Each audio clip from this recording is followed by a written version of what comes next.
நீங்கள் பார்த்து கொண்டிருப்பது உஸ்தாத் மதுரை முஜாஹித் மனம் கவரும் சொற்பொழிவு. இது மார்க்கம் மற்றும் சமுதாயத்திற்கான குரல். وَيَا أَيُّهَا الَّذِينَ آمَنُوا اتَّقُوا اللَّهَ وَقُولُوا قَوْلًا سَدِيدًا يُصْلِحْ لَكُمْ أَعْمَالَكُمْ وَيَغْفِرْ لَكُمْ ذُنُوبَكُمْ وَمَن يُطِعِ اللَّهَ وَرَسُولَهُ فَقَدْ فَازَ فَوْزًا عَظِيمًا. கண்ணியத்திற்குரிய எல்லாம் வல்ல அல்லாஹுவின் நல்லடியார்களே, அன்பார்ந்த இஸ்லாமிய சகோதர சகோதரிகளே, அல்லாஹுவின் மகத்தான பேரருளால் அல்லாஹு தஆலா நம் மீது கடமையாக ஆக்கிய இந்த ஜும்மா வணக்கத்தை நிறைவேற்ற வேண்டும் என்கிற நல்லெண்ணத்தில் நாம் எல்லாம் அல்லாஹுவை வணங்குவதற்காக அவனுடைய இல்லத்தில் ஒன்றாக குழுமியிருக்கிறோம். சிறப்பான இந்த ஜும்மாவுடைய நாளில் அல்லாஹு தஆலா அவன் புறத்திலிருந்து அவனது அருளையும் அமைதியையும் அவனுடைய இறுதி தூதர் நபிகள் நாயகம் ஸல்லல்லாஹு அலைஹி வஸல்லம் அவர்களின் மீதும் அவர்களின் குடும்பத்தார் மீதும் அவர்களின் காலத்தில் வாழ்ந்த சத்திய சஹாபாக்களின் மீதும் அதற்கு பிறகு வந்த தாபியீன்கள் தபஉ தாபியீன்கள் இமாம் இந்த உலகத்தில் வாழுகிற மூமின்கள் முஸ்லிம்கள் அனைவரின் மீதும் என்றென்றும் நிலவட்டுமாக. அன்பார்ந்த சகோதர சகோதரிகளே, இந்த ஜும்மா உரையின் மூலம் நாம் கேட்கின்ற செய்திகளை நம்முடைய வாழ்க்கையில் கடைபிடித்து வாழக்கூடிய நன்மக்களாக நம் அனைவருக்கும் அல்லாஹ் ரப்புல் ஆலமீன் அருள் புரிய வேண்டும் என்று பிரார்த்தித்தவனாக என்னுடைய இந்த உரையை ஆரம்பிக்கின்றேன். பேரன்பு கொண்ட சகோதர சகோதரிகளே, அல்லாஹு தஆலா மரணத்துக்கு பிறகு நமக்கு ஏற்படுத்திய மறுமை வாழ்வை பற்றி பல அறிவுரைகளை அல்லாஹ் அவனுடைய வேதமான அல் குர்ஆனில் சொல்லி காட்டுகிறான். மறுமையில் நடக்கக்கூடிய அந்த மறுமையில் மஹ்ஷர் திடல் என்று சொல்லப்படுகிற மஹ்ஷரில் நடக்கக்கூடிய பல்வேறு நிகழ்வுகளை பற்றி அல் குர்ஆனில் அல்லாஹ் நமக்கு பல அறிவுரைகளை சொல்லி காட்டுகிறான். அல்லாஹ்வுடைய தூதர் ரசூலுல்லாஹி ஸல்லல்லாஹு அலைஹி வஸல்லம் அவர்களும் நமக்கு பல அறிவுரைகளை, பல உண்மைகளை, நடக்கக்கூடிய மிக முக்கியமான நிகழ்வுகளை நபி அவர்களும் நமக்கு சொல்லி காட்டியிருக்கிறார்கள். அந்த நாள் ஒவ்வொரு மனிதனும் கடுமையாக கவலைப்படக்கூடிய ஒரு நாள், மிக மிக கைசேதப்படக்கூடிய, நஷ்டப்படக்கூடிய ஒரு நாள். நபிமார்கள் உட்பட அனைவருமே பயந்து நடுங்கிக் கொண்டிருக்கக்கூடிய ஒரு நாளாக அந்த மறுமை நாள் இருக்கிறது. அந்த மறுமை நாளில் மஹ்ஷர் திடலில் அல்லாஹ் ரப்புல் ஆலமீன் அவனுடைய விசாரணை மிக கடுமையாக இருக்கும் என்று அல்லாஹ் குர்ஆனில் சொல்லி காட்டுகிறான். அல்லாஹ்வுடைய தண்டனை மிக கடுமையாக இருக்கும், அல்லாஹ்வுடைய விசாரணையும் மிக கடுமையாக இருக்கும் என்று அல்லாஹ் குர்ஆனில் சொல்லி காட்டுகிறான். எந்த மனிதனிடத்திலும் அவன் செய்த பாவச் செயல்களை பற்றி, நற்செயல்களை பற்றி அல்லாஹ் வாயால் கேள்வி கேட்க மாட்டான், வாயால் விசாரிக்க மாட்டான். எல்லா மனிதர்களுக்கும் அவர்கள் செய்த செயல்கள், அவர்கள் என்ன செய்தார்கள் என்பதை பற்றி, அவர்களுக்கு எதிராக அவர்களுடைய கைகளும் கால்களும் உடம்பில் உள்ள தோள்களும் அவர்களுக்கு எதிராக கண்களும் காதுகளும் சாட்சி சொல்லும் என்று அல்லாஹ் குர்ஆனில் சொல்லுகிறார். அல் யௌம நஹ்திமு அலா அஃப்வாஹிஹிம் வ துகல்லிமுனா ஐதீஹிம். அந்த நாளில் அவர்களுடைய வாய்களுக்கு நாம் பூட்டு போட்டு விடுவோம். அவர்களுடைய வாய்களை பேச முடியாத அளவுக்கு எல்லா மனிதர்களுடைய வாய்களுக்கும் அல்லாஹ் பூட்டு போட்டு விடுவான். அவர்கள் செய்ததை பற்றி, சம்பாதித்ததை பற்றி அவர்களுடைய கைகள் நம்மிடத்தில் பேசும், அவர்களுடைய கால்கள் நம்மிடத்தில் சாட்சி சொல்லும். அவர்களுக்கு எதிராக, மனிதர்களுக்கு எதிராக மனிதர்கள் செய்த செயல்களை பற்றி மனிதர்களின் உடலில் உள்ள தோள்களும் கண்களும் காதுகளும் அல்லாஹ்விடத்தில் விசாரிக்கப்படும். ஒவ்வொன்றும் மனிதர்களுக்கு எதிராக அல்லாஹ்விடத்தில் வாக்குமூலம் கொடுக்கும், செய்ததை பற்றி அல்லாஹ்விடத்தில் சாட்சி சொல்லி கொண்டிருக்கும் என்று அல்லாஹ் குர்ஆனில் சொல்லி காட்டும். அப்படிப்பட்ட அந்த இக்கட்டான, மிக கடுமையான, வலி நிறைந்த, நெருக்கடி மிகுந்த அந்த மறுமை வாழ்க்கையில் மஹ்ஷர் மைதானத்தில் நஷ்டமடைந்து நரகத்திற்கு செல்லக்கூடிய நிலையில் உள்ள மக்களுக்காக நபி அவர்கள் அல்லாஹ்விடத்தில் ஷஃபாஅத் செய்கிறார்கள். ஷஃபாஅத் என்றால் பரிந்துரை. நபி அவர்கள் அல்லாஹ்விடத்தில் ஷஃபாஅத் செய்து பரிந்துரை செய்து நஷ்டமடைந்தவர்களை கூட அல்லாஹ்விடத்தில் கோரிக்கை வைத்து மன்றாடி சுஜூது செய்து மன்றாடி நரகத்திலிருந்து அல்லாஹ் காப்பாற்றுவதற்கு நபி அவர்களின் ஷஃபாஅத் பரிந்துரை மிக முக்கியமான ஒரு காரணமாக இருக்கிறது என்பதை பெருமானார் ஸல்லல்லாஹு அலைஹி வஸல்லம் சொன்னார்கள். இறுதி தூதரான ரசூலுல்லாஹி ஸல்லல்லாஹு அலைஹி வஸல்லம் அவர்களுடைய ஷஃபாஅத் எப்படி இருக்கும் என்பதை பற்றி கடந்த வாரத்தில் உங்களுக்கு நாம இந்த ஜும்மா உரையின் மூலம் நினைவூட்டினோம். நபி அவர்களுடைய ஷஃபாஅத் எப்படி அமையும், நபி அவர்கள் நமக்காக அல்லாஹ்விடத்தில் எப்படி ஷஃபாஅத் செய்வார்கள், அவர்கள் அல்லாஹ்விடத்தில் எப்படி மன்றாடுவார்கள் என்ற முக்கியமான செய்தியை, இஸ்லாத்தில் சொல்லப்பட்ட மறுமையில் நிகழக்கூடிய முக்கியமான நிகழ்வு சம்பந்தப்பட்ட அந்த செய்திகளை கடந்த வார ஜும்மா பயானில் உங்களுக்கு நாம நினைவூட்டினோம். நபி அவர்கள் இன்னும் பல உண்மைகளை நமக்கு சொல்லி இருக்கிறார்கள். சிலருக்கு நபி அவர்களுடைய ஷஃபாஅத் பலன் தரும், சிலருக்கு தன்னுடைய உம்மத்தில் உள்ள தங்களின் காலத்தில் வாழ்ந்த மக்கள் நஷ்டமடையும் போது அவர்களுக்காக வேண்டி நபி அவர்களால் ஷஃபாஅத் செய்ய முடியாது, நபி அவர்களால் பரிந்துரை செய்ய முடியாது, சிபாரிசு செய்ய முடியாது. நபி அவர்களின் காலத்தில் வாழாத இந்த காலத்தில் வாழ்ந்த உலகம் அழியக்கூடிய காலத்தில் வாழ்ந்த மக்களுக்கும் நபி அவர்களின் காலத்தில் வாழ்ந்த மக்களுக்கும் நபி அவர்களுடைய ஷஃபாஅத் பலன் தரும். சிலருக்கு நபி அவர்களால் ஷஃபாஅத் செய்ய முடியாது, பரிந்துரை செய்ய முடியாது என்று நபி அவர்கள் சொன்னார்கள். அவர்கள் யார்? நபி அவர்களால் பரிந்துரை செய்ய முடியாத, நபி அவர்களாலே பரிந்துரைக்க முடியாத, நபி அவர்களிடத்தில் சொல்லிவிட்டு நரகத்தை நோக்கி சிலர் இழுத்து செல்லப்படுவார்கள். அவர்கள் யார் என்பதைத்தான் இன்றைக்கு ஜும்மாவுடைய இந்த குத்துபாவில இந்த உரையில் உங்களுக்கு நாம எடுத்துரைக்க இருக்கிறோம். அல்லாஹு தஆலா அவனுடைய வேதமான அல் குர்ஆனிலே சொல்லுகிறான். சூரா யூனுஸ் திருக்குர்ஆன்ல இருக்கக்கூடிய 10வது சூராவில் உள்ள 47வது வசனத்தில் அல்லாஹ் சொல்லுகிறான், வலிகுல்லி உம்மத்தி ரசூல் ஃபஇதா ஜாஅ ரசூலுஹும் குலிய பைனஹும் பில் கிஸ்தி வஹும் லா யுதுமூன். அல்லாஹ் சொல்லுகிறான், ஒவ்வொரு சமூகத்தாருக்கும் நாம் அனுப்பிய தூதர் உண்டு. அதாவது அல்லாஹ் இந்த உலகத்தில் இந்த பூமியில் படைத்த எல்லா சமூகங்களுக்கும் எல்லா சமுதாயத்திற்கும் தூதர் உண்டு, நபி உண்டு என்று அல்லாஹ் சொல்லுகிறான். அல்லாஹ் அவன் தூதர்களை அனுப்பாத, நபிமார்களை அனுப்பாத எந்த சமூகமும் இந்த பூமியில் கிடையாது. இறுதி நபி வருவதற்கு முன்பு, இறுதி நபி அல்லாஹுவால் இறை தூதர் என்று தேர்வு செய்யப்படுவதற்கு முன்பு, ஈசா அலைஹிஸ்ஸலாத்து வஸலாம் அவர்களுக்கு முன்பு, இறுதி நபிக்கு முன்பு இந்த உலகத்துல நபியா வாழ்ந்தவங்க யாரு? ஈசா நபி. ஈசா நபிக்கும் இறுதி தூதரான ரசூலுல்லாஹி ஸல்லல்லாஹு அலைஹி வஸல்லம் அவர்களுக்கும் இடையில எந்த தூதரும் கிடையாது. இதற்கு குர்ஆன்லயே ஒரு ஆதாரம் இருக்கிறது. சூரா ஸஃப்ல 61வது சூராவில் உள்ள 5, 6 ஆகிய 2 வசனங்களில் அல்லாஹ் சொல்லுகிறான், ஓ இது கால ஈசா இப்னு மரியம யா பனி இஸ்ராயீல இன்னி ரசூலுல்லாஹி இலைக்கும். ஈசா நபி அந்த மக்களிடத்தில், பனி இஸ்ராயீல் மக்களிடத்தில் சொன்னார்.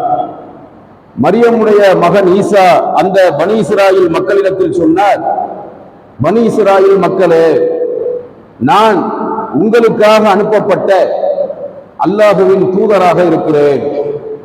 எனக்கு முன்னர் அருளப்பட்ட தௌராத்தை உண்மைப்படுத்துவதற்காகவும், எனக்கு பிறகு அஹ்மது என்ற பெயரில் வரக்கூடிய இறுதி தூதரை பற்றி உங்களுக்கு நற்செய்தி கூறுவதற்காகவும் தான் அல்லாஹ் என்னை உங்களிடத்தில் நபியாக தூதராக அனுப்பியிருக்கிறான் என்று ஈசா நபி சொன்னதாக அல்லாஹ் குர்ஆன்ல சொல்லி காட்டுறான். பனி இஸ்ராயீல் மக்கள்கிட்ட ஈசா நபி இதை சொன்னாங்க. எனக்கு முன்னர் அருளப்பட்ட மூசா நபிக்கு அருளப்பட்ட தௌராத்தை உண்மைப்படுத்துவதற்காகவும் எனக்கு பிறகு வரக்கூடிய அகமதுங்கிற பெயர்ல வரக்கூடிய தூதரை பற்றி உங்களுக்கு நன்மாராயம் நற்செய்தி கூறுவதற்காகவும் தான் அல்லாஹ் என்னை உங்களிடத்தில் நபியாக அனுப்பியிருக்கிறான் என்று ஈசா அலைஹிஸ்ஸலாத்து வஸலாம் அவர்கள் சொன்னார்கள் என்று அல்லாஹ் குர்ஆன்ல சொல்றான். இதை நபி அவர்களும் சொல்லுகிறார்கள், எனக்கும் ஈசாவுக்கும் இடையில எந்த இறை தூதரும் கிடையாது. ஈசா வானத்திற்கு உயர்த்தப்பட்ட பிறகு அல்லாஹ் என்னை தான் நபியாக தேர்ந்தெடுத்தான், எனக்கும் ஈசாவுக்கும் இடையில எந்த தூதரும் இல்லை என்று நபி அவர்கள் சொன்னார்கள். அப்ப ஈசா அலைஹிஸ்ஸலாத்து வஸலாம் அவர்களுக்கு பிறகு அவர்களின் காலங்களை கணக்கிட்டு பார்த்தால் ஈசா நபி வானத்துக்கு உயர்த்தப்பட்ட பிறகு 600 ஆண்டுகள் கழித்து 600 வருடங்கள் கழித்து நபியாக தேர்வு செய்யப்பட்டது இறுதி தூதர் பெருமானார் ஸல்லல்லாஹு அலைஹி வஸல்லம் அவர்கள் தான். அப்ப ஈசா நபி வானத்துக்கு உயர்த்தப்பட்டு 600 வருஷம் கழிச்சு ரசூலுல்லாஹ் தான் நபியா தேர்வு செய்யப்படுறாங்க.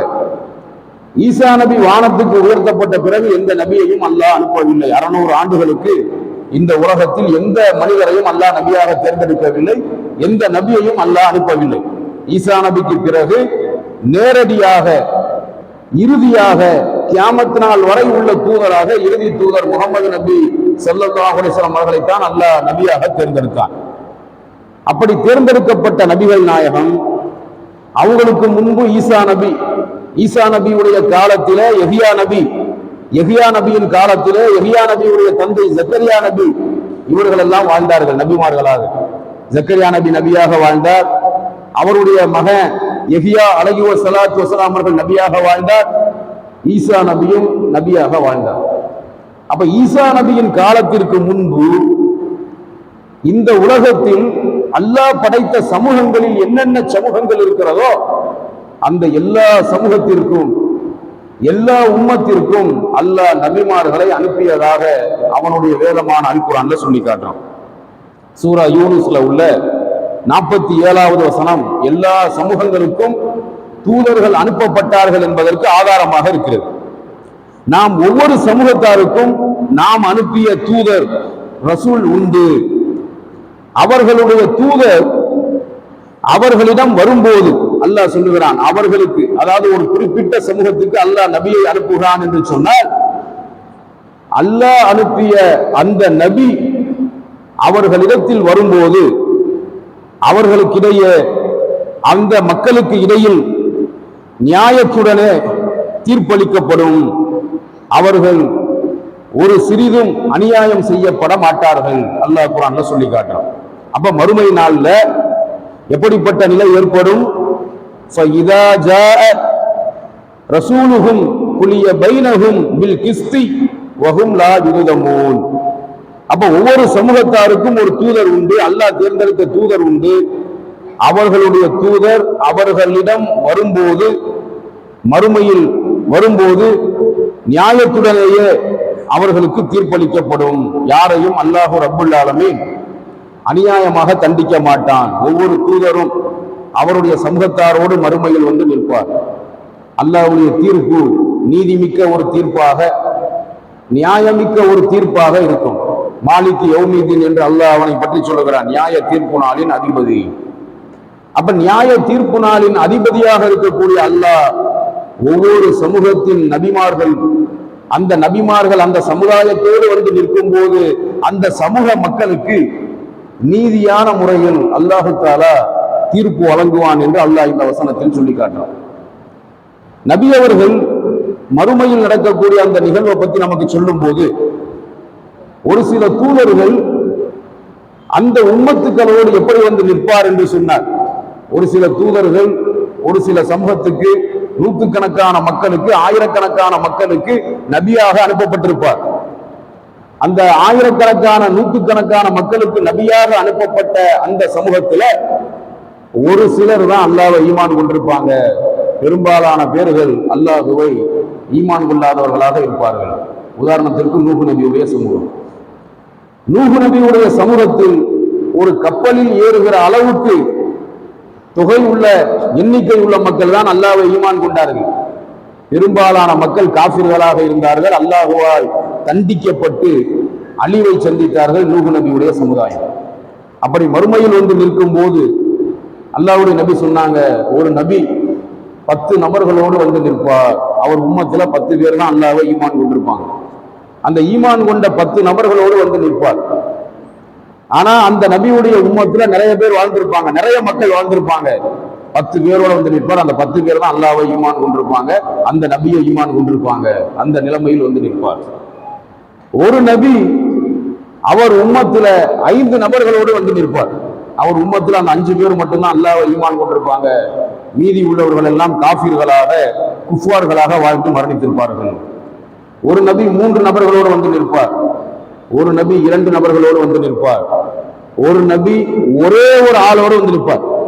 அப்ப இது என்ன விளக்கம் நாம புரிஞ்சுக்கணும்னா, அவருடைய அந்த ஒட்டுமொத்த சமூகத்துல ஒருத்தர் மட்டும்தான் அல்லாஹ்வை இறைவனாகவும் அந்த தூதரை இறை தூதராகவும் ஏற்றுக்கிட்டு இருந்திருக்காங்க. அந்த ஒருத்தரோடு வந்து நிற்பார். இன்னொரு நபி அவருடைய சமூகத்துல நபி என்றுதான் ஹதீஸிலே வருகிறதே தவிர பெயர் வரவில்லை. உதாரணத்துக்கு நபி அவர்கள் சொன்னாங்க மறுமையில நடக்கக்கூடிய நிகழ்வு. அப்ப ஒரு நபி சிங்கிளா வந்து நிற்பார். அவர் கூட யாருமே வந்து நிற்க மாட்டாங்க. காரணம் என்ன? அவர் சமூகத்துல யாருமே அல்லாஹ்வை ஈமான் கொண்டிருக்க மாட்டாங்க. அந்த மாதிரி சமூகங்களும் இந்த உலகத்தில் வாழ்ந்து மரணித்திருக்கிறது. அப்போ ஒரு நபி சிங்கிளா வந்து நிற்கிறார், ஒரு நபி ஒருத்தரோடு வந்து நிற்கிறார், ஒரு நபி 2 பேரோட வந்து நிற்கிறார், ஒரு நபி 3 பேரோட வந்து நிற்கிறார், ஒரு நபி 5 நபர்களோடு வந்து நிற்கிறார், ஒரு நபி 10 நபர்களோடு வந்து நிற்கிறார். அல்லாஹ்வுடைய விசாரணை மிக கடினமாகவும் அதே நேரத்தில் ரொம்ப ரொம்ப நீதியாகவும் இருக்கும் அல்லாஹ்வுடைய விசாரணை. அந்த நேரத்தில் அந்த இடத்துல ஒரு பெரும் கொண்ட கூட்டத்தை பார்த்து நபி அவர்கள் நினைப்பாங்க, இந்த பெரும் கொண்ட கூட்டமா நிற்கிற இந்த மக்கள் நம்ம சமூகமா இருப்பாங்களோ நபி அவர்கள் நினைப்பாங்க. அப்பொழுது அந்த அறிவிப்பாளர்களான மலக்குகள்கிட்ட கேட்பாங்க, இவங்க ஏன் சமூகமா என்று கேட்பாங்க. அப்ப நபி அவர்களுக்கு ரசூலுல்லாஹி ஸல்லல்லாஹு அலைஹி வஸல்லம் அவர்களுக்கு பதில் சொல்லப்படும், இவங்க உங்க சமூகம் கிடையாது. இவங்க யாருடைய சமூகம்னா மூசா நபியுடைய சமூகம். அதிக எண்ணிக்கையில் இருக்கிறனால உங்க சமூகமா இருப்பாங்களா நினைக்கிறீங்க? இதை விட அதிகமான எண்ணிக்கையில ஒரு கூட்டத்தை எனக்கு காட்டுவாங்க அந்த மனுஷர்ல. நான் பார்த்து நிறைய மக்களை பார்த்து ஏன் சமூகமா இருப்பாங்களோ நினைச்சு கேட்கும் போது எனக்கு அப்பொழுது அறிவிக்கப்படும், இது மூசா நபியின் சமூகம், இந்த இடத்தை பாருங்கன்னு ஒரு இடத்தை நோக்கி காட்டப்படும். அந்த இடத்தை பார்க்கும்போது ஏற்கனவே நான் பார்த்த அந்த கூட்டத்தை விட பன்மடங்கான கூட்டம் நிற்கும். அதுதான் ஏன் சமூகம் என்று எனக்கு அறிவிக்கப்படும். அப்ப இந்த செய்தி நமக்கு தரக்கூடிய ஒரு படிப்பினை என்னன்னு சொன்னா, அல்லாஹ் தேர்ந்தெடுத்த நபிமார்களின் உம்மத்துக்களிலேயே அதிகமான மக்கள் சொர்க்கம் செல்லக்கூடிய பாக்கியசாலிகள் யாருன்னா இறுதி நபியுடைய உம்மத்து தான். இறுதி தூதருடைய சமூகம் தான் அதிகமான எண்ணிக்கையில சொர்க்கத்துக்கு போறாங்க. மற்ற நபிமார்கள் சமூகம், ஈசா நபி சமூகம், மூசா நபி சமூகம், இப்ராஹிம் நபி சமூகம் எல்லாம் அதுக்கும் குறைவாகத்தான் சொர்க்கத்துக்கு போகும். அதிகமான எண்ணிக்கையில சொர்க்கத்துக்கு செல்லக்கூடிய பாக்கியசாலிகள் இறுதி நபியுடைய உம்மத். இதை நபி அவர்கள் எப்படி தெளிவுபடுத்துறாங்க தெரியுமா? இன்னொரு ரிவாயத்திலே வருகிறது, குல்லு உம்மத்தி யதுகுலூனல் ஜன்னத்த இல்லா மன் அப. என் சமூகத்தில் ஒவ்வொருவருமே எல்லோருமே சொர்க்கம் செல்வார்கள், இல்லா மன் அப, ஏற்க மறுத்தவர்களை தவிர. இத ரசூலுல்லாஹ் சொல்லும் போது சஹாபாக்கள் கேட்டாங்க, யார் ரசூலுல்லாஹ் ஒமன் யஅப, அல்லாஹ்வுடைய தூதரே ஏற்க மறுத்தவர்கள் யார் அப்படின்னு கேட்கிறாங்க. அதுக்கு ரசூலுல்லாஹி ஸல்லல்லாஹு அலைஹி வஸல்லம் சொல்கிறார்கள், ஏற்க மறுத்தவர்கள் என்று சொன்னால், ஏற்றுக்கொண்டவர்கள் என்று சொன்னால் யார் அல்லாஹ்வை ஈமான் கொண்டு படைத்த இறைவனான அல்லாஹ்வை இறைவனாக ஈமான் கொண்டு, என்னை அல்லாஹ்வுடைய தூதராக ஈமான் கொண்டு, அல்லாஹ்வுக்கும் அல்லாஹ்வுடைய தூதரான எனக்கும் யார் கீழ்ப்படிந்து வாழ்ந்தார்களோ அவர்கள் ஹக்கை ஏற்றுக்கொண்டவர்கள், சத்தியத்தை ஏற்றுக்கொண்டவர்கள். யார் அல்லாஹ்வை இறைவனாக ஏற்றுக்கொள்ளவில்லையோ, என்னை அல்லாஹ்வின் தூதராக யார் ஏற்றுக்கொள்ளவில்லையோ, அல்லது அப்படியே ஏற்றுக்கொண்டாலும் யார் அல்லாஹ்வுக்கும் அல்லாஹ்வுடைய தூதரான எனக்கும் கீழ்ப்படிந்து நடக்கவில்லையோ அவர்கள் சத்தியத்தை ஏற்றுக்கொள்ளாதவர்கள். என் உம்மத்தில, என் சமுதாயத்தில சத்தியத்தை ஏற்றுக்கொள்ளாத யாரும் சொர்க்கம் செல்ல முடியாது என்று ரசூலுல்லாஹி ஸல்லல்லாஹு அலைஹி வஸல்லம் சொன்னார்கள். அப்போ ஒரு மனிதன் இறுதி நபியின் உம்மத்துல, இறுதி நபியின் சமூகத்துல சத்தியத்தை ஏற்றுக்கொண்டவன் என்பதற்கு அளவுகோல் என்ன? அவன் அல்லாஹ்வை ஈமான் கொண்டவனாக, அல்லாஹ்வை மட்டுமே இறைவனாக ஈமான் கொண்டவனாக இருக்க வேண்டும். அல்லாஹ்வுக்கு கீழ்ப்படிந்து நடக்கக்கூடியவனாக இருக்க வேண்டும். அல்லாஹ்வுக்கு மாறு செய்தவனாக இருக்கக்கூடாது. அல்லாஹ்வுடைய தூதரை இறுதி தூதராக, இறுதி நபியாக ஈமான் கொண்டவனாக, ஏற்றுக்கொண்டவனாக இருக்க வேண்டும். இறுதி நபிக்கு மாறு செய்யாதவனாக, இறுதி நபியை முழுமையாக, முடிந்த அளவுக்கு முழுமையாக பின்பற்றக்கூடியவனாக இருக்க வேண்டும். அவன் தான் சத்தியத்தை ஏற்றுக்கிட்டவன், அவனுக்கு தான் சத்தியத்தில் அவன் இருக்காங்கிறதுக்கு அடையாளம். அல்லாஹ்வுக்கு மாறு செய்யக்கூடிய, நபி அவர்களுக்கு மாறு செய்யக்கூடிய யாருமே சத்தியத்தில் இருந்தாலும் ஒண்ணுதான், இல்லாட்டியும் ஒண்ணுதான். அவங்க அந்த பாக்கியசாலிகள், மறுமையில் வெற்றி அடையக்கூடிய, ஜன்னத்தை அடையக்கூடிய பாக்கியசாலிகள் அவர்கள் கிடையாது என்பதை நபி அவர்கள் மிக தெளிவாக அறிவித்து விட்டார்கள். அப்ப அல்லாஹ்வுக்கும் அல்லாஹ்வுடைய தூதருக்கும் கீழ்ப்படிந்தவர்கள் மட்டும்தான் சொர்க்கம் செல்ல முடியும். அவர்கள் தான் சத்தியத்தை ஏற்றுக்கொண்டவர்கள். அப்படிப்பட்ட மக்கள் தான் ஏன் உம்மத்துல எல்லோருமே சொர்க்கவாசிகள் சொன்னாங்க. அல்லாஹ்வுக்கு கட்டுப்படாத, அல்லாஹ்வுடைய தூதருக்கு கட்டுப்படாத அத்தனை பேருமே சொர்க்கம் செல்வது அவர்களுக்கு கடினமாக இருக்கும் என்று சொன்னார்கள். அப்படிப்பட்ட நிலையில் சிலருக்கு நபி அவர்களால் பரிந்துரை செய்ய முடியாது. சிலரை நரகத்தில் இருந்து அல்லாஹ் காப்பாற்ற சொல்லி அல்லாஹ்ட்ட கோரிக்கை வைக்க முடியாது. அவர்கள் யார் என்று பார்த்தால், அல்லாஹ் திருமறை குர்ஆன்ல சொல்லி காட்டுகிறான் நபி அவர்களுக்கு. சூரா கௌசர்ல, திருக்குர்ஆன்ல இருக்கக்கூடிய சூறாக்களிலேயே மிகச்சிறிய சூரா, 3 ஆயத்துக்கள் மட்டும் உள்ள ஒரு சூரா, சூரத்துல் கௌசர். பெரும்பாலான மக்கள் மனனம் செய்திருக்கக்கூடிய சூரா. 3 வசனங்கள் மட்டும் இருக்கக்கூடிய 3 சூறாக்களில் ஒரு சூரா. அஸ்ர் என்ற 103வது சூறாவுல 3 ஆயத்துக்கள் இருக்கிறது. நஸ்ர் என்ற 110வது சூறாவுல 3 வசனங்கள் இருக்கிறது. கௌசர் என்ற 108வது சூறாவுல 3 ஆயத்துக்கள், 3 வசனங்கள் மட்டும் இருக்கிறது. அதில் அல்லாஹ் சொல்லுகிறான், இன்னா அஅதைனாக்கல் கௌசர் ஃபஸல்லி லிரப்பிக வன்ஹர் இன்ன ஷானியக ஹுவல் அப்தர். இந்த 3 வசனங்களுக்கு அர்த்தம் என்ன? நிச்சயமாக நபியே, நாம் உமக்கு கௌசரை வழங்கவில்லையா? அல்லாஹ் கேட்கிறான். நபியே, உனக்கு நான் கௌசரை வழங்கினேன், எனவே உம்முடைய இறைவனுக்காக தொழுவீராக, உம்முடைய இறைவனுக்காக அறுப்பீராக.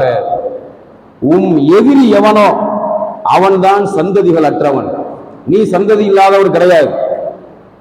நபி அவர்களின் காலத்தில் நபி அவர்களை பார்த்து காஃபிர்கள் சில மனசை காயப்படுத்துற மாதிரி வார்த்தைகளை சொல்லி ரசூலுல்லாவை காயப்படுத்தினாங்க. சூனியக்காரர்னு சொல்லி காயப்படுத்தினாங்க, பைத்தியக்காரர்னு சொல்லி ரசூலுல்லாவுடைய மனசை காயப்படுத்தினாங்க, கவிஞர்னு சொல்லி ரசூலுல்லாவை காயப்படுத்தினாங்க. அவங்க கவிஞர் இல்ல, பைத்தியக்காரர் இல்ல, சூனியக்காரர் இல்லைன்னு அவங்கள அதை மறுக்கிற வசனங்கள் அல் குர்ஆன்ல இருக்கிறது. இன்னொரு விஷயத்தை சொல்லியும் காயப்படுத்தினாங்க. என்ன விஷயம்னா, ரசூலுல்லாஹி ஸல்லல்லாஹு அலைஹி வஸல்லம் அவர்களுக்கு ஆண் வாரிசு கிடையாது. அவங்களுக்கு பிறந்த, அவங்களின் மனைவி அன்னை ஹதிஜா ரலியல்லாஹு அன்ஹா அவங்க மூலமா பிறந்த 7 குழந்தைகளில் 4 பெண் குழந்தை, 3 ஆண் குழந்தை. 4 பொம்பளை பிள்ளைங்க மட்டும்தான் கடைசி வரைக்கும் ரசூலுல்லாஹ் கூட இருந்தாங்க. நபியாவோட வரைக்கும் ரசூலுல்லாஹ் கூட இருந்தது யாரு? 4 பெண் பிள்ளைகள்.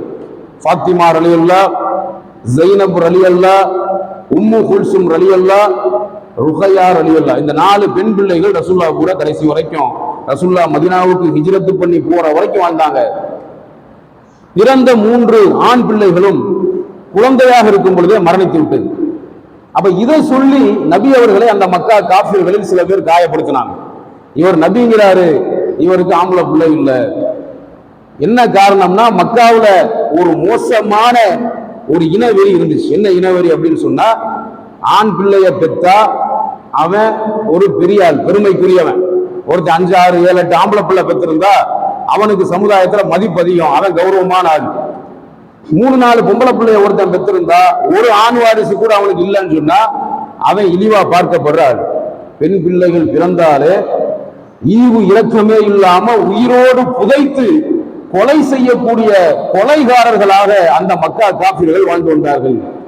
அப்ப பொம்பளை பிள்ளை பிறந்தா அதை இழிவா கருதுறதும், ஆண் பிள்ளைகள் பிறந்தால் அதை கௌரவமாக பார்ப்பதும், 7, 8, 10 ஒருத்தர் ஆம்பளை பசங்க பெற்றிருந்தானா அவனை ஒரு கௌரவமான மனிதனாக பார்க்கிறதும் இப்படிப்பட்ட ஒரு மோசமான பழக்கம் மக்காவுல இருந்துச்சு. ரசூலுல்லாவுக்கு ஆண் வாரிசு கிடையாது. இருந்த 3 ஆண் வாரிசும் குழந்தையா இருக்கும் போதே இறந்துருச்சு. பெண் வாரிசு தான் இருந்துச்சு. பெண் வாரிசை மட்டும் வச்சிருக்காரு. இவர் நபியா? இவர் நபிங்கிறாரு, இவருக்கு ஆம்பளை பிள்ளை பிறக்கல. எங்களுக்கெல்லாம் ஆண் வாரிசு இருக்கு, எங்களுக்கெல்லாம் ஆண் வாரிசு இருக்கு, ஏன் அவருக்கு ஆண் வாரிசு இல்லைன்னு சொல்லி சில பேர் ரசூலுல்லாவை அந்த ஆண் வாரிசு இல்லாததை வச்சு காயப்படுத்துற மாதிரி கொலை சொன்னாங்க. அதுல ஒரு காஃபிர், அவனுடைய பெயர் ஞாபகம் இல்லை, ஒரு காஃபிர் அல்லாஹ்வுடைய நபியை ரொம்ப காயப்படுத்தினான்.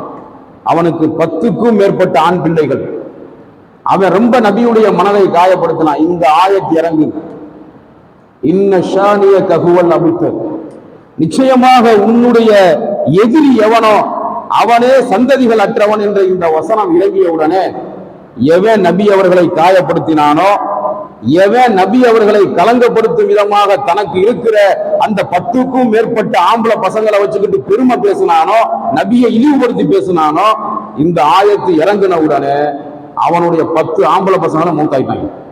10 பேரை அல்லாஹ் மௌத்தாக்கிட்டான். இந்த வசனத்தை நபிக்கு அல்லாஹ் இறக்கி வச்சு நபியை ஆறுதல் படுத்தி நபியை கலங்கப்படுத்தின அந்த காஃபிர் எந்த ஆம்பளை பிள்ளை ஆண் வாரிசை வச்சுக்கிட்டு பெருமை அடிச்சானோ அந்த 10 மொத்தமா போயிடுச்சு.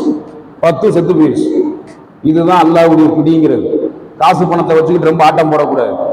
தனக்கு பின்னால மக்கள் சக்தி இருக்கு, நமக்கு பின்னாடி சொந்தக்காரன் ஃப்ரெண்ட்ஸ் எல்லாம் நிறைய பேர் இருக்காங்க, நமக்கு என்ன பிரச்சனைனாலும் கூட்டம் வரும்லாம் நினைக்க கூடாது. அல்லாஹ் நாடுனா நம்மளை யாரை நம்ம பெருசா நினைக்கிறோமோ அவன் நமக்கு எதிரியா மாறிடுவோம். அல்லாஹ் நாடுனா இருக்கிற காசு பணம் சொத்து எல்லாம் ஒரு செகண்ட்ல இல்லாம போயிடும். அல்லாஹ்வுக்கு கொடுக்கவும் தெரியும், கொடுத்து நம்மள்ட்ட இருந்து அல்லாஹ்வுக்கு புடுங்கவும் தெரியும். அப்படிதான் அல்லாஹ் புடுங்கினான். 10 ஆம்பளை பிள்ளை அவனுக்கு கொடுத்திருந்தான். அதை வச்சுக்கிட்டு அவன் பெருமை அடிச்சான், நபியை கலங்கப்படுத்தினான். இந்த ஆயத்து இறங்கின உடனே, கௌசர் சூராவில் கடைசி வசனம் இறங்கின உடனே அவனுக்கு இருந்த 10 ஆம்பளை பிள்ளைகளும் ஒருத்தன் விடாம மொத்த பேரும் செத்து காலி ஆயிட்டான். அல்லாஹ் நாடுனா எது வேணாலும் நடக்குங்கிறதுக்கு இந்த சம்பவம் ஒரு ஆதாரம். அப்ப இந்த சூறாவுல உமக்கு நாம் கௌசரை வழங்கவில்லையா என்று அல்லாஹ் கேட்கிறானே, அந்த கௌசர்னா என்ன? நபி அவர்கள் சொன்னாங்க, கௌசர் என்று சொன்னால் மறுமையில் அல்லாஹ் எனக்கு தரக்கூடிய அல்லாஹ் எனக்கு கொடுக்கக்கூடிய ஒரு நீர் தடாகம். அந்த நீர் தடாகத்திலே தூய்மையான தாகத்தை தீர்க்கக்கூடிய தண்ணீர் இருக்கும். அந்த தண்ணீர், கௌசருடைய அந்த தண்ணி இருக்கிறதே, நீர் இருக்கிறதே, பாலை விட வெண்மையானதாக இருக்கும், பருகுவதற்கு அதிக சுவை உள்ளதாக இருக்கும். ஒருத்தர் அந்த கௌசர் தண்ணீரை ஒரு முறை பருகிவிட்டால் வாழ்நாள்ல அந்த மகிஷர்ல நிற்கிற வரைக்கும் தாகமே எடுக்காது. அப்படி நிரந்தரமாக தாகத்தை தீர்க்கக்கூடிய ஒரு தண்ணீர் தான் கௌசர் தண்ணீர். அது அல்லாஹ் ரசூலுல்லாவுக்கு கொடுப்பான். அந்த இடத்துலதான் ரசூலுல்லாஹ் நிற்பாங்க. அப்ப அந்த கௌசர் தண்ணிய யாருடைய கையால வாங்கி குடிக்கிற பாக்கியம் கிடைக்கும் அப்படின்னு சொன்னா, நபி அவர்களின் கைகளால் வாங்கி பருகக்கூடிய பாக்கியம் கிடைக்கும். தன்னுடைய உம்மத்துல வரக்கூடிய மக்கள் ஒவ்வொருத்தரா நபியை தேடி தேடி வருவாங்க, நபியை அடையாளம் பார்த்துக்குவாங்க, நபி அவங்கள அடையாளம் பார்த்துக்குவாங்க. அப்படி கௌசர் நீரை அள்ளி அள்ளி நபி கொடுப்பாங்க. நமக்கு அல்லாஹ் நாடினால் நாம் பாக்கியசாலிகளா இருந்தா மகிஷர்ல நமக்கும் அந்த பாக்கியம் கிடைக்கும். அல்லாஹ் நாடுனா அந்த பாக்கியம் நமக்கும் கிடைக்கும். அல்லாஹ்ட்ட நம்ம கேட்கணும், அல்லாஹ் ஓ நபியுடைய கையால அந்த நீ உன் நபிக்கு தந்த தூய்மையான கௌசர் நீரை உன் நபியின் கையால வாங்கி பருகக்கூடிய பாக்கியத்தை மகிஷர்ல எங்களுக்கு கொடுன்னு கேளுங்க அல்லாஹ்ட்ட. நாம எல்லாருமே கேட்கணும், அல்லாஹ் நான் அந்த பாக்கியம் நமக்கும் கிடைக்கும். அப்ப வாங்கி எல்லாருமே குடிச்சிட்டு சந்தோஷமா போவாங்க. அப்ப சில பேர் நபியின் காலத்தில் வாழ்ந்தவங்க, ஒரு சில ரிவாயத்துல பார்த்தா அஸ்ஹாபி அஸ்ஹாபி என்று வரும், என்னுடைய தோழர் என்று வரும். ஒரு சில ரிவாயத்துல எப்படி வருதுன்னா ஏன் உம்மத்தில் சிலர்னு வரும். ரசூலுல்லாஹ் உம்மத்தின்னு சொன்னாங்கன்னு ஒரு சில ஹதீஸ்கள் இருக்கு. அஸ்ஹாபி என்னுடைய தோழர்னு சொன்னாங்கன்னு சில ஹதீஸ்கள் இருக்கு. அது என்ன கருத்து அமையுது அப்படின்னு சொன்னா, ரசூலுல்லாஹ் அந்த கௌசர் நீர் தடாகத்துல தன்னுடைய உம்மத்துக்களுக்கு, தன்னை நோக்கி வரக்கூடிய மக்களுக்கு எல்லாம் நீரை புகட்டி கொண்டிருக்கும் போது சில பேர் ஆர்வத்தோடு ரசூலுல்லாஹ்வை நோக்கி அந்த தண்ணீரை பருகிறதுக்கு வருவாங்க. ரசூலுல்லாஹ் கிட்ட வருவாங்க. ரசூலுல்லாஹ் கிட்ட நெருங்க விடாம, அந்த கௌசர் தண்ணீரை வாங்க விடாம இடையிலேயே தடுத்து நிறுத்தி மலக்குகள் என்ன பண்ணுவாங்கன்னா நரகத்தை நோக்கி இழுத்துட்டு போவாங்க. அப்படி இழுத்துட்டு போகும்போது நபி அவர்கள் மலக்குகள்கிட்ட கேட்பாங்க, இவர் என்னுடைய தோழராச்சே அப்படின்னு கேட்பாங்க. அதுக்கு நபி அவர்களுக்கு பதில் சொல்லப்படும், நீங்க இருந்த வரைக்கும் இவர் மார்க்கத்தில் சரியாக இருந்தார், நீங்கள் மரணித்த பிறகு மார்க்கத்தில் இல்லாத புதுமைகளை உண்டாக்கினார், அதனாலதான் நாங்க நரகத்தை நோக்கி இழுத்துட்டு போறோம் சொல்லி இழுத்துட்டு போவாங்க. அப்ப ரசூல்லா சொன்னாங்க, அவருக்காக வேண்டி நான் எந்த பரிந்துரையும் செய்ய முடியாது. ரசூல்லாவால ஷஃபாஅத்து பரிந்துரை செய்ய முடியாத நபர்கள் யாருன்னா இவங்க தான், நரகத்தை நோக்கி இழுத்துட்டு போறவங்க. இவங்க யாருன்னு கேட்டா, இஸ்லாத்துல இல்லாத, இஸ்லாத்துல தடுக்கப்பட்ட பிதுஅத்துக்களை எல்லாம் நபி அவர்களுக்கு பிறகு உருவாக்குனவங்க. அப்ப இவங்க எல்லாம் சஹாபாக்களான்னு கேட்டா சஹாபாக்கள் கிடையாது. இவங்க யாருங்கிறதுக்கு ஹதீஸ்ல தெளிவான விளக்கம் இருக்கு. ரசூல்லா காலத்துல மார்க்கத்துல இருந்து பிறகு முருகத்தா போனவங்க, ரசூல்லா காலத்துல மார்க்கத்துல இருந்து பிறகு முருகத்தா போனவங்களுக்கு இந்த நிலைமை அல்லாஹ் கொடுக்குறான். அதே மாதிரி ரசூல்லாவுடைய உம்மத்துல சில பேர்னா ரசூல்லா காலத்துல வாழாத பிற்காலத்துல வாழ்ந்தவங்களா இருக்கலாம், அல்லது ரசூல்லா காலத்துல வாழ்ந்தவங்களா கூட இருக்கலாம். அந்த தண்ணீர் தொட்டிக்கு அருகில் வர வேண்டும், ரசூல்லா பட்சத்துல ரசூல்லாவுடைய கையால தண்ணீரை வாங்கி குடிக்க வேண்டும் வரும்போது தடுத்து நிறுத்தப்பட்டு நரகத்தை நோக்கி இழுத்து செல்லப்படுவாங்க. இவர் என் உம்மத்தாச்சே, இவர் என் சமூகமாச்சேன்னு ரசூல்லா கேட்கும் போது ரசூல்லாவுக்கு இதுதான் பதில் தரப்படும், உங்களுக்கு பிறகு நீங்கள் வஃபாத்தான பிறகு மார்க்கத்தில் இல்லாத புதுமைகளை உண்டாக்கினார். பிதுஅத்து ஆபத்தான ஒரு தீமை. பிதுஅத்துக்கள் நம்மள நரகத்துல தள்ளிரும். நாம ஒவ்வொரு முறையும் பிதுஅத்துக்களை குறித்து எச்சரிக்கிறோமே, அப்படி அந்த பிதுஅத்தான காரியத்தை செய்தவர்கள், அதை உருவாக்கியவர்கள் நபியின் கிட்ட நெருங்க முடியாது, நபி அவர்களின் கைகளால் அந்த தண்ணீரை வாங்கி பருக முடியாது, அவர்களுக்காக நபி அவர்களால் ஷஃபாஅத் செய்ய முடியாது. இறுதியில் அந்த பிதுஅத்துவாதிகள், பிதுஅத்துக்களை உருவாக்கிய அந்த வழிகேடர்கள் நரகத்தை நோக்கி இழுத்து செல்லப்படுவார்கள். அப்படி இழுத்து செல்லப்படும் போது நபி அவர்களால் பரிந்துரை செய்ய முடியாது என்பதைத்தான் இந்த ஹதீஸ் நமக்கு படிப்பினையாக காட்டுகிறது. அப்ப இந்த உலகத்தில் வாழுகிற பொழுது எந்தெந்த காரியங்கள் இணை வைப்பு காரியங்களாக, ஷிர்கான காரியங்களாக இருக்கிறதோ அத்தனை ஷிர்கான இணை வைப்பு காரியங்களை விட்டும் நாம் விலகி இருக்க வேண்டும். எந்தெந்த காரியங்கள் பிதுஅத்தான காரியங்களாக இருக்கிறதோ அந்த அத்தனை பிதுஅத்தான காரியங்களை விட்டும் நாம் விலகி இருக்க வேண்டும். எல்லாம் அல்ல அல்லாஹ் ஷிர்க், இஸ்லாத்தில் தடுக்கப்பட்ட அத்தனை ஷிர்க்கை விட்டும், அத்தனை பிதுஅத்தான வழிகேட்டை விட்டும் நம் எல்லோரையும் அல்லாஹ் காப்பாற்ற வேண்டும். அல்லாஹ்வுக்கும் அல்லாஹ்வுடைய தூதருக்கும் சரியாக முறையாக கீழ்ப்படிந்து வாழ்ந்து மரணிக்கக்கூடிய ஒரு பாக்கியத்தை நம் எல்லோருக்கும் அல்லாஹ் தந்தருள வேண்டும் என்று பிரார்த்தித்தவனாக என்னுடைய இந்த உரையை முடித்துக் கொள்கிறேன். வாஹிரு தாவானா அனில் ஹம்துலில்லாஹ்.